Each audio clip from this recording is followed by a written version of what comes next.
Good morning. You're listening to Paul Williams and Shane Coleman on this Thursday, May the 24th, which means it's only one day to the polls open in one of the most keenly contested and divisive referendums in years, probably since the first abortion referendum in 1983, which I am old enough to remember. The tone has been harsh at times, but this morning Newstalk Breakfast is bringing you clear, independent information and one of the last debates on the airways before the moratorium kicks in at 2 o'clock today. Now, as you probably know at this stage, the electorate is being asked if they wish to repeal Article 40.3.3. You know it as the 8th Amendment of the Constitution, and instead insert a replacement text which will read, provision may be made by law for the regulation of termination of pregnancy. In effect, that means it'll be the job of the Dáil to legislate in the area of abortion if this referendum is passed. A heads of bill has been prepared, so we know what the government is proposing to do in the case for Yes Vote.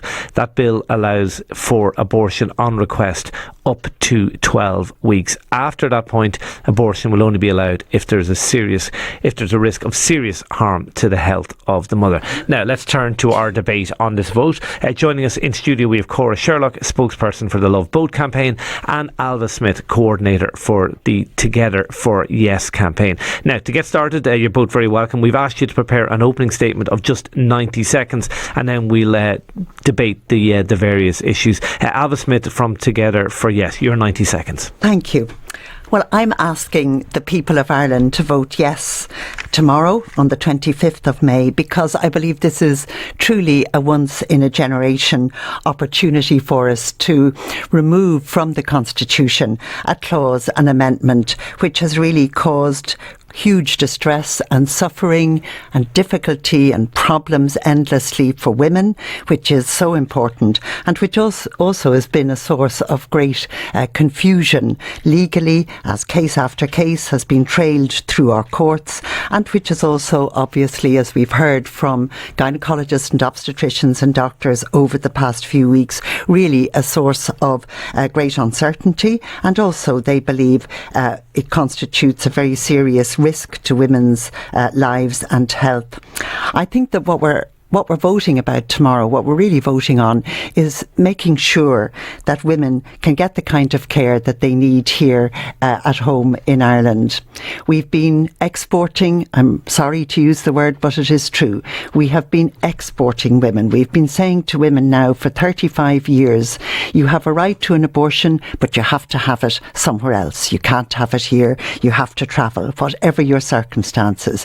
Even if you've been raped, if you have a fetal anomaly, if your health is in danger. Now is truly our chance to say to women, all of us together, women's lives matter, women's health matters. It's time for us now to put in place the kind of services that women both need and deserve. OK, thank you indeed, Ailbhe Smyth. Cora Sherlock of the LoveBoth campaign, your 90 seconds. Good morning. The vote on Friday is not about abortion in limited circumstances. It's not a referendum about abortion in tragic cases. This is about one thing and one thing only. It's about abortion on demand. A vote for repeal would allow abortion up to 12 weeks. That's at a stage when a baby has a beating heart, eyes, ears, a nose, a mouth. That baby has vital organs. She or he is kicking and yawning in the womb. She has fingernails that are growing. This is not a clump of cells, and we cannot close our eyes to that reality. A vote for repeal would remove constitutional protection from every unborn baby in Ireland. This proposal is more extreme than the law in Britain, where 1 in 5 pregnancies ends in abortion. Our abortion laws would become one of the most extreme and least restrictive laws in Europe. The only way to keep abortion on demand out of Ireland is to vote no. A vote for repeal would hand a blank cheque to the government to make whatever abortion laws they want. They would never again have to come back to the people. The political party People Before Profit have already said that they will only support the government's abortion on demand laws for 5 years, and after that they will push for even more radical laws.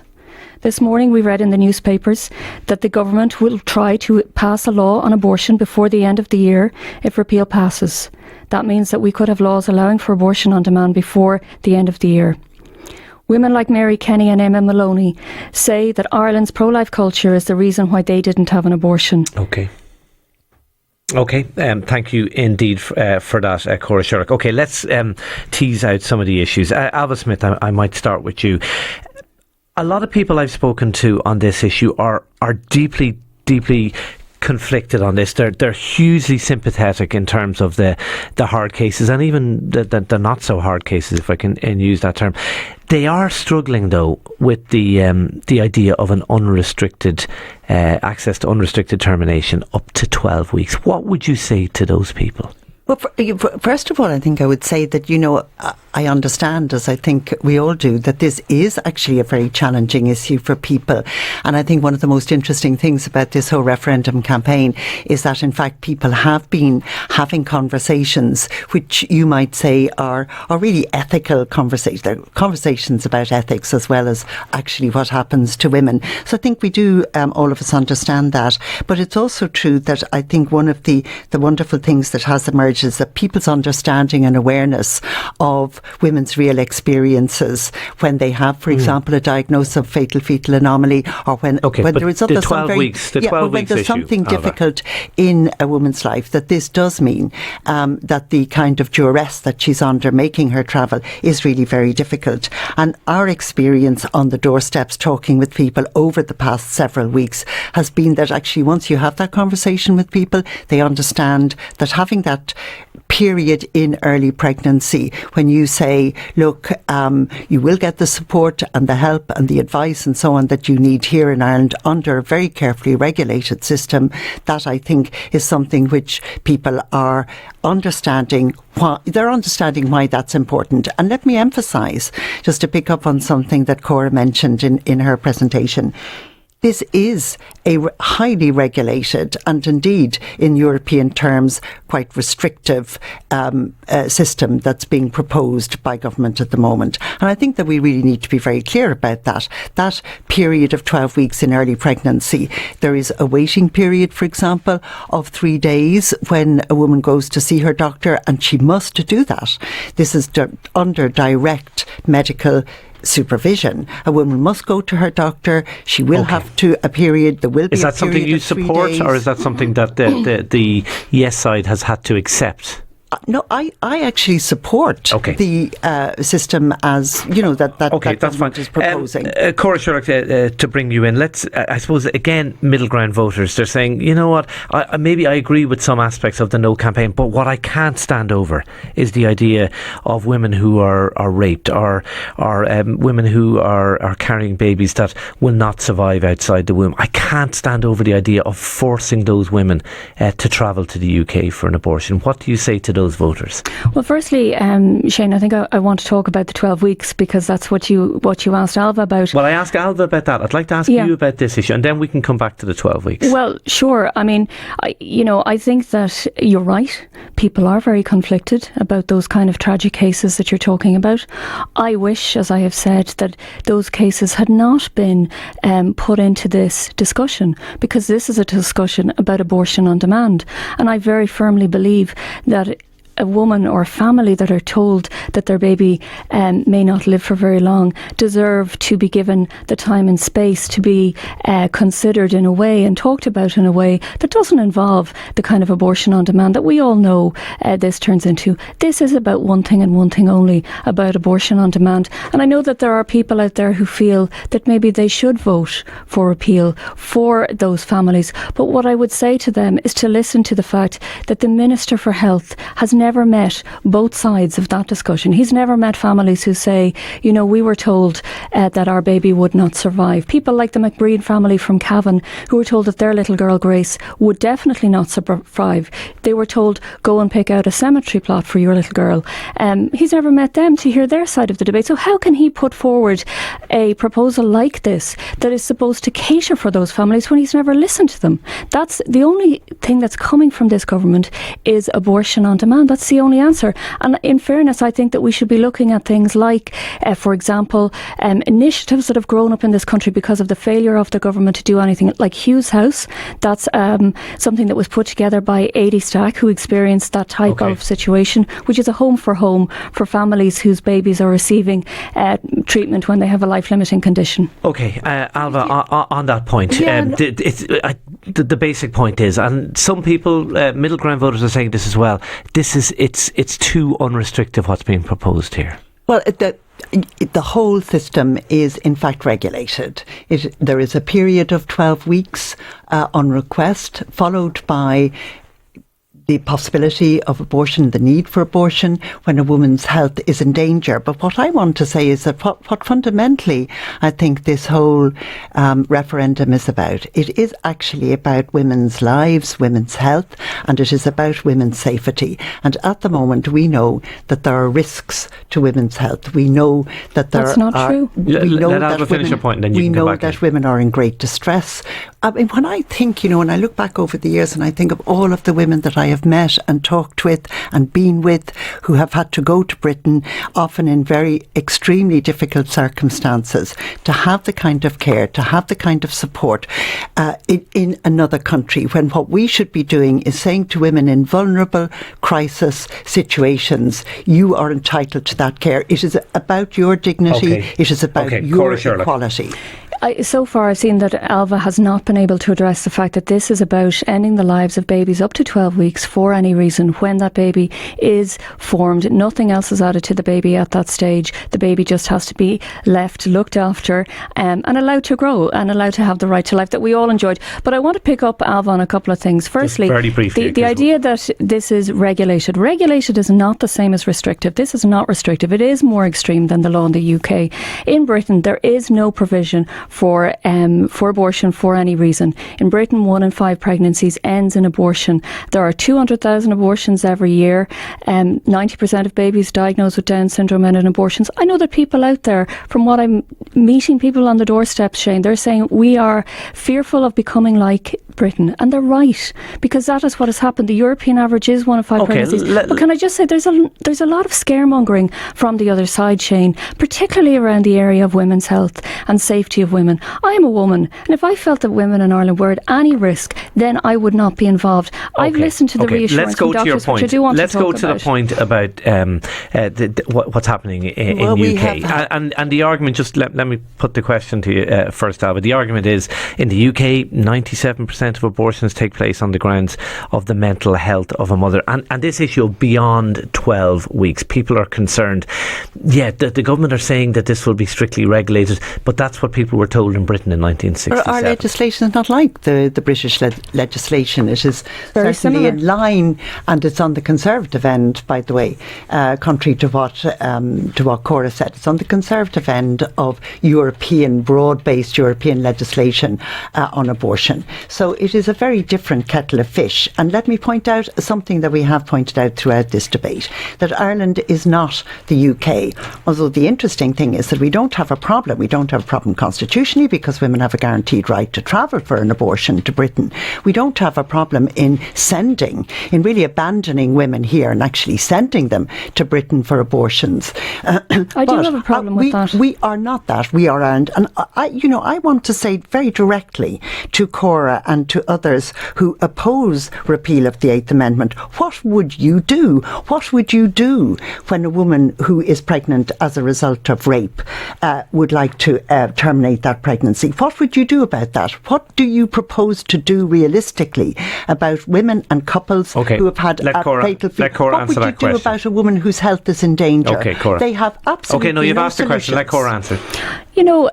Ailbhe, what I would say to you is, I cannot be a hypocrite. I cannot say, when I believe abortion, from all of the experience that I've had of meeting women who've had abortions and who've suffered, and meeting women who've said, I've been through that tough case that you're talking about, and here is my child. And my child, having a child was the thing that got me through it. People like Shauna Pruitt, who became pregnant after sexual assault, and who said that the first time that she could see a way forward for herself, a future for herself, was when she saw the ultrasound of her baby beating, and she realised that there was somebody there that was in that with her.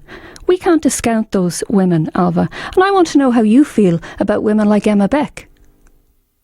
Well, first of all, I would say I think. Sorry, it's a could bit you answer rich. that question? I would say just that. let her. She will no, but answer. I'd like to know how you feel about Emma Beck. Okay, Cora, you've asked the question. I want to say to you that I think it is truly a bit rich to hear no advocates speak about hypocrisy, because of course the huge hypocrisy that we are all aware of now in Ireland, the huge hypocrisy is that we actually keep saying that, and we've been saying it since 1983, that there is nothing wrong with abortion provided it happens in the UK. And that, I think, is the lie that is at the heart of this. That's not true. And this is now really such an important opportunity for us here Cora, in just Ireland, very briefly, and then we need to go to our closing statements on that. The hypocrisy, Ailbhe says, at the heart of the No campaign. Okay, Ailbhe clearly doesn't know who Emma Beck is, which is not surprising, because many of those campaigning for Yes ignore the fact that women are affected negatively by abortion. Emma Beck was a young woman who became pregnant, and she aborted twins after her abortion. She deeply regretted it.